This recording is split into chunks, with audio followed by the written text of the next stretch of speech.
ഫാബ്രിക്കിലെ cross stitch ചെയ്തിട്ടുള്ള സൽവാർ സെറ്റാണ് നമ്മൾ ഇന്ന് കാണുന്നത്. 4 കളേഴ്സ് ആട്ടോ ഇത് അവൈലബിൾ ആക്കിയേക്കുന്നത്. ഫസ്റ്റ് പിങ്ക് ടോൺ വരുന്നുണ്ട്, പീച്ച് കളർ ടോൺ, അതുപോലെ തന്നെ നമുക്ക് ബ്ലൂവും പിന്നെ വന്നേക്കുന്ന യെല്ലോ ടോണുമാണ്.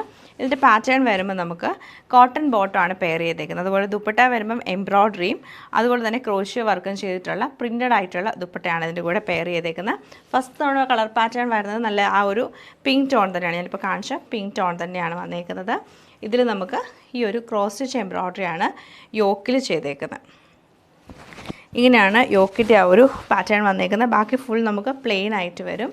അതുപോലെ തന്നെ ദുപ്പട്ട വരുമ്പോഴത്തേക്ക് സെയിം നമുക്ക് ഇങ്ങനെയാണ് ദുപ്പട്ട പാറ്റേൺ. ആ ഒരു ഷിഫോൺ ഫാബ്രിക്കിൽ വന്നിട്ട് നമ്മൾ നേരത്തെ ഇങ്ങനത്തെ പാറ്റേൺ ദുപ്പട്ട കണ്ടിട്ടുണ്ട്.